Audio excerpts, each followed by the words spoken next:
सभी भैया बहनों को गुड इवनिंग। आज हम लोग क्लास 8 के लिए मैथ सब्जेक्ट का प्रीवियस क्वेश्चन आंसर देखेंगे। इसके पहले का वीडियो में हमने 1 से लेकर के 25 क्वेश्चन सॉल्व किए थे। आज 26 से लेकर के 50 तक का क्वेश्चन आंसर हल करेंगे। तो देखते हैं क्वेश्चन नंबर 26 क्या कहता है। यदि 16 पेंसिल का मूल्य 64 रुपया है तो 144 रुपया में कितने पेंसिल खरीदे जाएंगे। यदि 16 पेंसिल का मूल्य 64 रुपया है तो 144 रुपया में कितने पेंसिल खरीदे जाएंगे, ये कह रहा है क्वेश्चन। 16 पेंसिल का मूल्य 64 रुपया है तो हम क्या करेंगे, इसमें 16 पेंसिल का मूल्य 64 रुपया है तो इसको हम लोग एक एक नियम से बना लेते हैं। 64 रुपया में 16 पेंसिल आएगा। 64 रुपया में रुपये को एक साइड कर लेंगे और 64 रुपया में 16 पेंसिल आएगा, इसलिए 1 रुपया में, इसलिए 144 रुपया में करके काटेंगे। तो ये हो जाएगा, हम लोग को इसको लिखेंगे 64 रुपया में 16 पेंसिल, यानी 16 को हम क्या करेंगे, ऊपर लिख लेंगे 16 बटा 64 और गुना कर देंगे। 144 रुपया में पूछा है, उसको गुना कर लेंगे। इस तरह से कट जाएगा। 16 एक 16, 16 चौका 64, 4 एक 4 और ये हो जाएगा 4 तिया 12, 2 गया इसमें, 4 में 2 गया 24 बन गया, 4 छक 24, यानी कि 144 रुपया में 36 पेंसिल खरीदा जाएगा। तो सही जवाब हम लोग देख पा रहे हैं, ऑप्शन 3 में दिया हुआ है 36 पेंसिल। सही जवाब हो जाएगा ऑप्शन 3, 36 पेंसिल। अगला क्वेश्चन देखते हैं।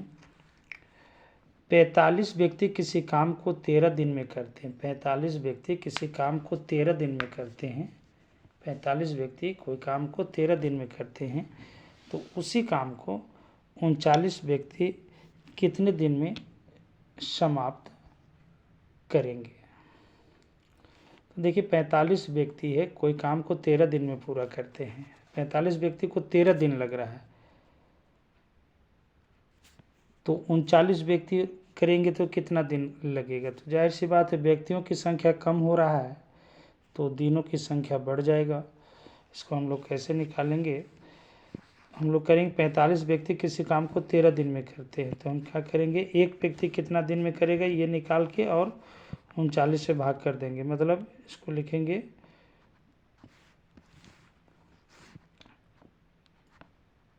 45 गुना 13, इसको गुना करेंगे 45 गुना 13 करेंगे तो एक व्यक्ति को कितना दिन लगेगा वो निकल जाएगा और उसको फिर हम लोग भाग कर देंगे 39 से। 39 से भाग कर देंगे तो 39 व्यक्ति को कितना दिन लगेगा वो आ जाएगा।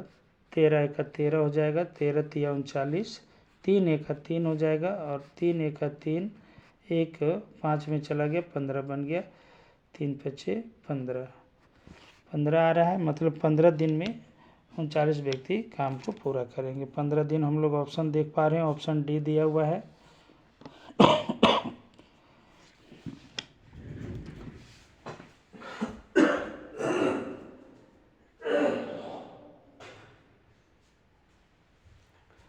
तो ये हो जाएगा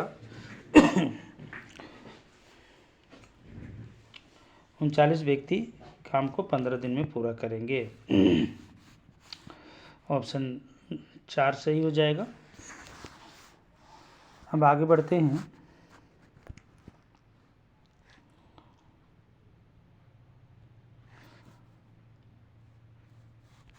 वर्ग के सभी बहिष कोणों का योग होता है। वर्ग के सभी बहिष कोणों का योग होता है। कह रहा है कि वर्ग के सभी बाहरी कोण का योग कितना होता है, ये कह रहा है। तो वर्ग के सभी बहिष कोणों का योग 360 डिग्री होता है, जो कि ऑप्शन 1 में दिया हुआ है। अगला क्वेश्चन देखेंगे। 500 रुपये का 5% वार्षिक ब्याज की दर से 2 वर्ष का साधारण ब्याज क्या होगा। 500 रुपये का 5% वार्षिक ब्याज की दर से 2 वर्ष का साधारण ब्याज क्या होगा। साधारण ब्याज निकालना है।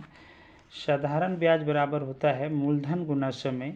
ये 500 रुपया जो है वो मूलधन है, और फिर समय 2 वर्ष बता रहा है, और दर जो है 5% बता रहा है। तो हम लोग क्या करेंगे, ब्याज बराबर ब्याज निकालना है। साधारण ब्याज बराबर मूलधन गुना समय। तो मूलधन आपका दिया हुआ है 500 गुना समय दिया हुआ है 2 वर्ष, गुना जो दर दिया हुआ है 5%, और बटा कर लेंगे 100 करके काट लेंगे। तो ये आ जाएगा कि 500 रुपये का 2 वर्ष में 5% ब्याज दर से कितना रुपया साधारण ब्याज होगा, वो आ जाएगा 500 मूलधन गुना समय गुना दर बटे 100। मूलधन 500, समय 2 वर्ष, दर 5% बटा 100 करके काट देंगे। 2 जीरो 2 जीरो कट जाएगा।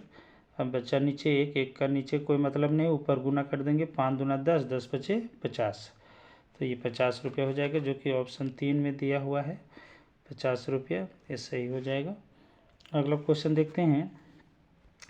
निम्नलिखित में कौन 2D आकृति है। 2D आकृति हम यहाँ पर हम लोग को छाटना है। तो यहाँ पर हम लोग देख पा रहे हैं, पहला ऑप्शन घनाभ है। घनाभ में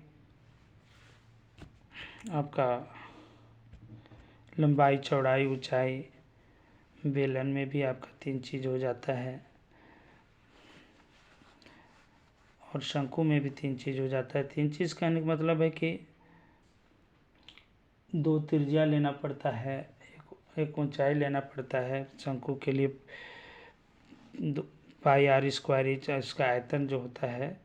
तो इसमें 2D आकृति जो हो जाएगा, लंबाई चौड़ाई जिसमें आएगा, ये हो जाएगा ऑप्शन 2 हो जाएगा आयत। अगला क्वेश्चन है। निम्नलिखित में से कौन ऑयलर सूत्र है। यहाँ पर ऑयलर सूत्र छांटना है। ऑयलर सूत्र हम लोग का हो जाएगा ऑप्शन 1। ऑयलर सूत्र है A+B बराबर E+2। अगला क्वेश्चन देखते हैं। एक समचतुर्भुज का क्षेत्रफल ज्ञात कीजिए जिसके विकर्ण की लंबाई 24 सेंटीमीटर और 10 सेंटीमीटर है। समचतुर्भुज का क्षेत्रफल निकालना है। समचतुर्भुज का क्षेत्रफल बराबर होता है 1/2 गुना पहला विकर्ण गुना दूसरा विकर्ण। तो पहला विकर्ण आपका 24 है, और दूसरा विकर्ण आपका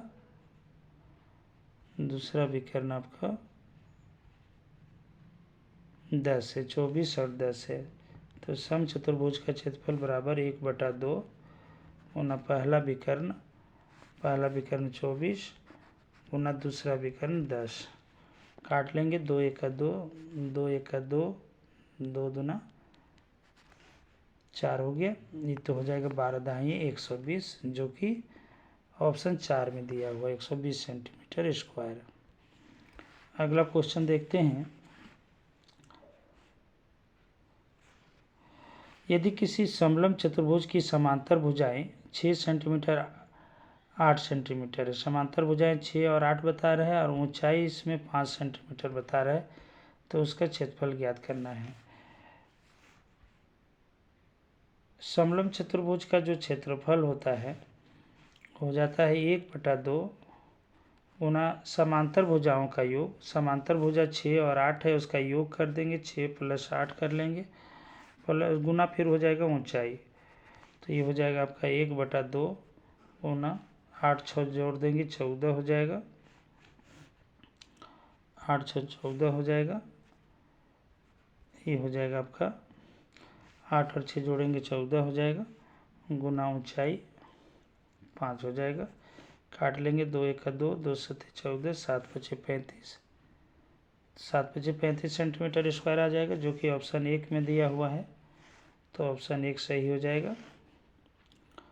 अगला क्वेश्चन देखते हैं, घन का कुल पृष्ठीय क्षेत्रफल क्या होगा। यहाँ पर सूत्र छांटना है। घन का कुल पृष्ठीय क्षेत्रफल बराबर होता है 6L स्क्वायर।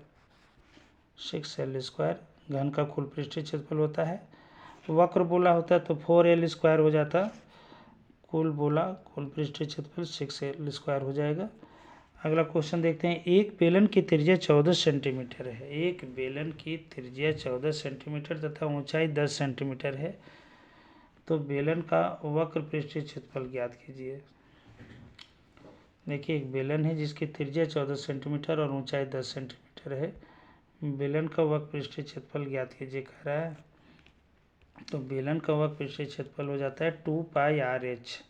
फॉर्मूला हो जाता है 2πRh। तो यहाँ पर 2 हो गया, पाई का मान 22/7 हो गया, आर का मान 14 बोला है, 14 लिख लेंगे, गुना ऊंचाई बोला है आपका 10 सेंटीमीटर।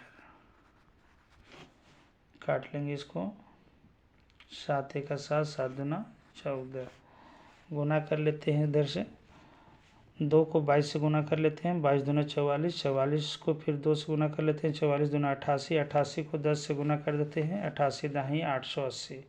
तो ये हो जाएगा ऑप्शन 3 में दिया हुआ 880 सेंटीमीटर स्क्वायर।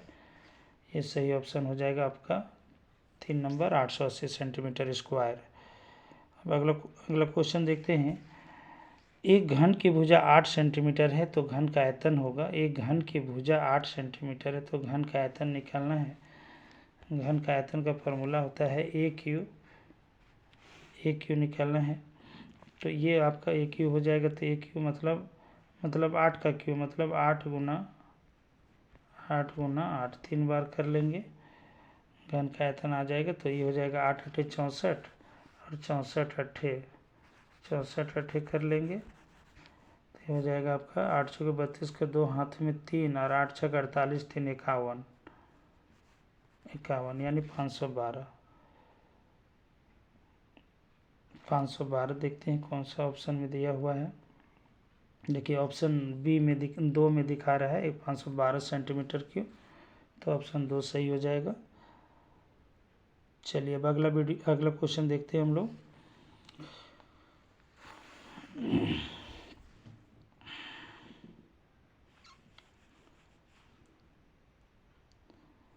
अगला क्वेश्चन है, यदि बेलन की त्रिज्या और ऊंचाई क्रमशः 7 और 10 सेंटीमीटर है तो बेलन का आयतन ज्ञात करना है। यहाँ पर बेलन का आयतन निकालना है।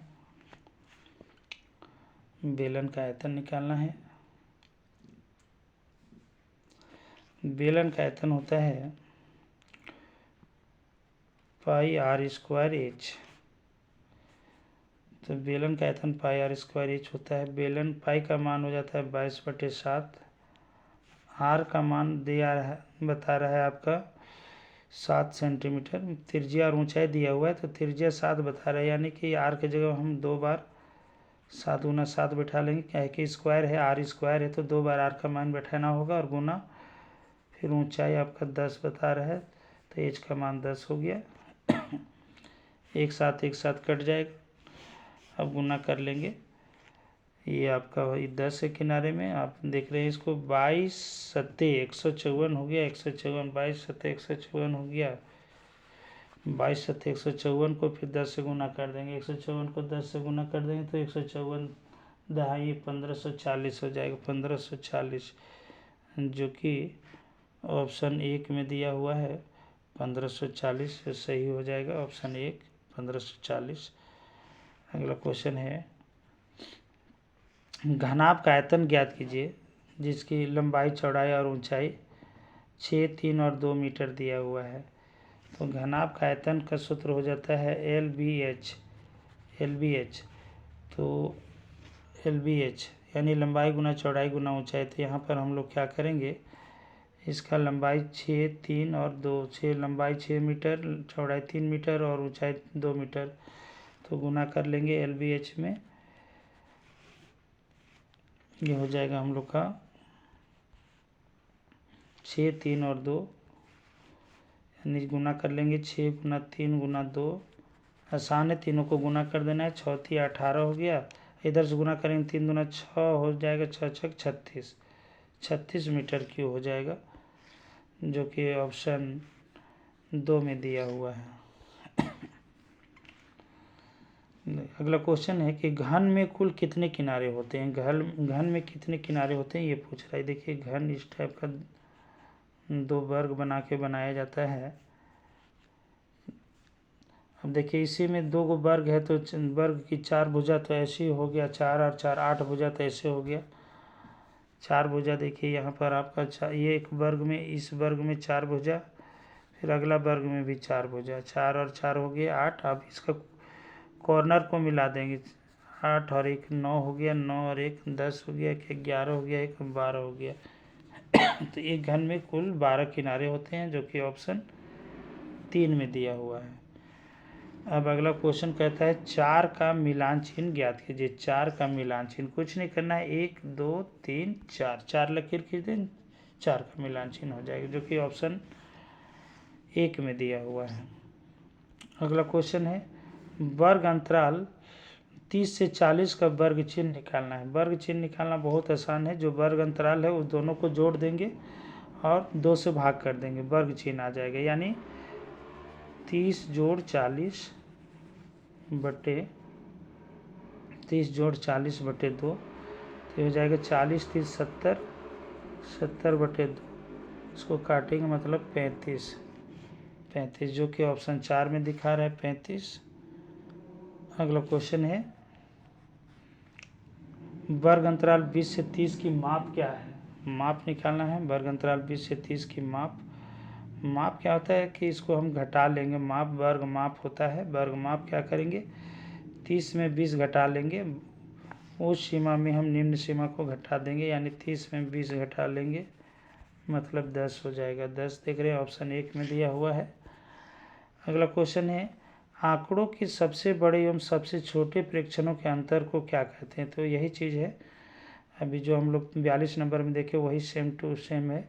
आंकड़ों के सबसे बड़े और सबसे छोटे प्रेक्षणों के अंतर को क्या कहते थे। इसको वर्गमाप या फिर इसको परिसर कहते हैं, परिसर, जो कि ऑप्शन 4 में दिया हुआ है, परिसर। अगला क्वेश्चन है वृत्त आलेख का दूसरा नाम क्या है। वृत्त आलेख का दूसरा नाम, वृत्त आलेख जो होता है उसका दूसरा नाम को पाई चार्ट भी बोलते हैं, पाई चार्ट हो जाएगा। अगला क्वेश्चन देखते हैं 2 सिक्कों को एक साथ उछालने से हमें कुल कितना परिणाम प्राप्त होगा। तो 2 सिक्का है, तो एक सिक्का में हेड और टेल, एक सिक्का का हेड या टेल आ सकता है और दूसरे सिक्का का भी हेड और टेल आ सकता है। तो कुल मिला के कितना हो जाएगा 4, 1 2 3 4, 1 2 3 4, 4 परिणाम हो सकते हैं, जो कि ऑप्शन 1 में दिया हुआ है। अगला क्वेश्चन है एक पासे को फेंका जाता है तो उसके सतह पर एक सम संख्या आने की प्रायिकता क्या होगी। पासा में कुल मिला के 6 अंक रहता है, 1 2 3 4 5 6। अब इसमें हमें सम संख्या आने की प्रायिकता ज्ञात करना है। तो सम संख्या कौन कौन है, 2 4 और 6, कुल मिला के 3 सम संख्या है। उसको हम लोग क्या करेंगे, अंश में लिख देंगे और टोटल जितने संख्या है 1 2 3 4 5 6 काट लेंगे इसको नीचे 6 करके, 3 1 3 और 3 दूना 6, मतलब आ गया 1/2। हम देख पा रहे हैं इसका आंसर ऑप्शन 3 में दिया हुआ है, 1/2। अगला क्वेश्चन देखते हैं एक थैले में 4 नीली 2 हरी और 5 काली गेंद है। थैले के अंदर बिना देखे एक गेंद निकाली जाती है, तो इसकी क्या प्रायिकता है कि निकाली गई गेंद पीली है। तो यहाँ पर हम लोग देख रहे हैं थैला में बिना अंदर देखे बिना झांके निकालना है। तो 4 नीली है, 2 हरी है और 5 काली गेंद है। क्वेश्चन थोड़ा घुमा दिया है, यहाँ पर 4 नीली गेंद है, 2 हरी गेंद है, 5 काली गेंद है और हमें कह रहा है कि पीली गेंद निकलने की प्रायिकता क्या होगी। तो पीला तो वहाँ गेंद है ही नहीं, कोई पीला गेंद नहीं है। नीला गेंद है, हरी गेंद है, काली गेंद है, पीला तो है नहीं, और जो है नहीं वो निकलेगा नहीं, और जब निकलेगा नहीं तो उसकी प्रायिकता 0 हो जाएगी। अगला क्वेश्चन है मूल बिंदु का निर्देशांक क्या होगा। तो मूल बिंदु का निर्देशांक जो होता है वो 0,0 होता है। अगला क्वेश्चन है बिंदु -3, -4 किस चतुर्थांश में है। देखिए दोनों में साइन माइनस है, दोनों में साइन माइनस है। आप देख रहे हैं -3 -4, तो 2 माइनस आ जाएगा। याद रखिएगा 2 माइनस रहेगा तो ये तृतीय चतुर्थांश हो जाएगा। 2 माइनस रहे, दोनों में माइनस रहे, तृतीय चतुर्थांश हो जाएगा। अगला क्वेश्चन है बिंदु ए 2, -5 में कोटि का मान क्या होगा। कोटि और भुज देखिए x का मान भुज कहलाता है और y का मान कोटि कहलाता है। यहाँ पर जो x का मान है वो x का मान 2 दिया हुआ है और y का मान -5 दिया हुआ है। तो हमें कोटि पूछ रहा है तो x का मान भुज होता है। अगर भुज पूछा होता तो 2 आंसर होता। कोटि पूछ रहा है तो -5 होगा, जो कि ऑप्शन 2 में दिया हुआ है -5।